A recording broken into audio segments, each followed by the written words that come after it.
Je vous soumets aujourd'hui un texte que j'ai écrit il y a 12 ans.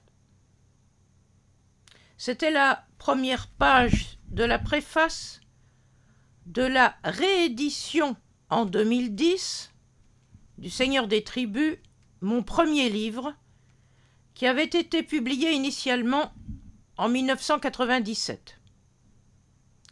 À plus de 10 ans d'écart, il est intéressant de se demander si aujourd'hui j'écrirais la même chose, et donc si je suis encore d'accord avec les hypothèses historiques et avec la méthode que j'expérimentais depuis les années 90 sur la question des débuts de l'islam, sans trop savoir encore où cela menait.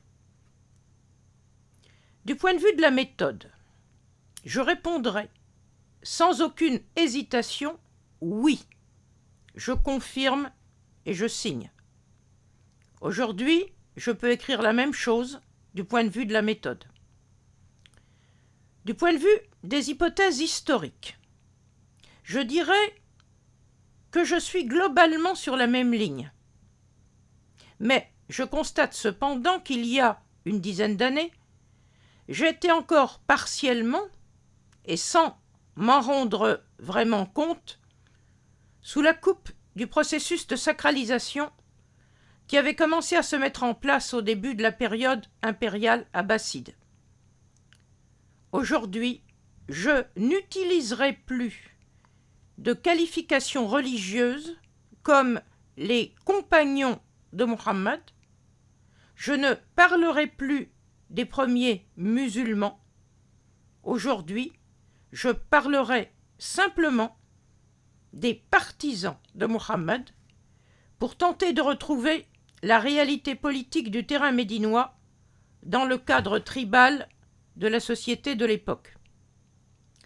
Voici donc ce texte qui se trouvait dans la ligne des premières intuitions que j'ai eues il y a plus d'un quart de siècle, quand je me suis brutalement rendu compte que ce que je lisais sur les débuts de l'islam manquait gravement de pertinence historique.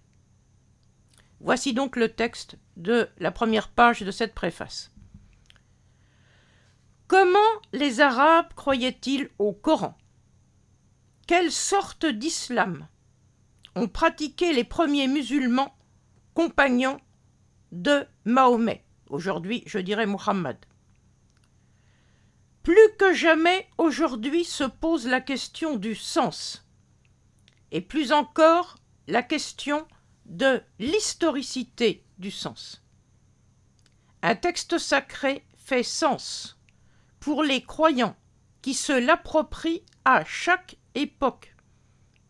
Mais il est fondamental qu'il soit dit quelque part que la vérité du sens qui se proclame dans les cercles de croyance n'est qu'une vérité parmi d'autres qui ne transcende ni les limites de son existence propre, ni celles de son humanité particulière. Il est extrêmement difficile de faire entendre à des hommes impliqués dans une cause, qu'elle soit religieuse ou profane, que leur adhésion et leur appropriation de cette cause n'est en définitive que le sens qu'ils lui donnent.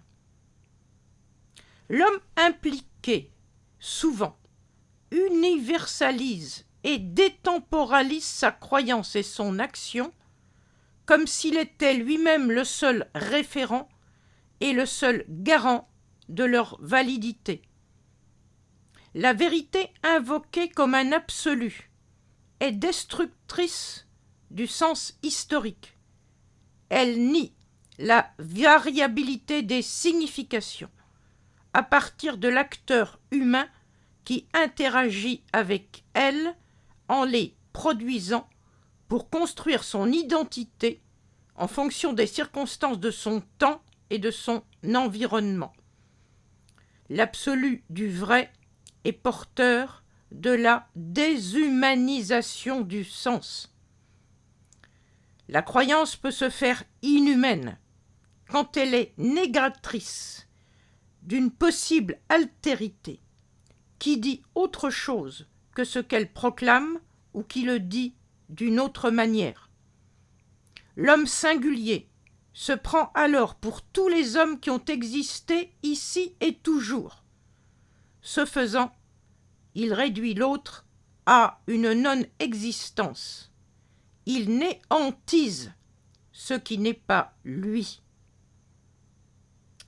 Voici la fin de ce texte.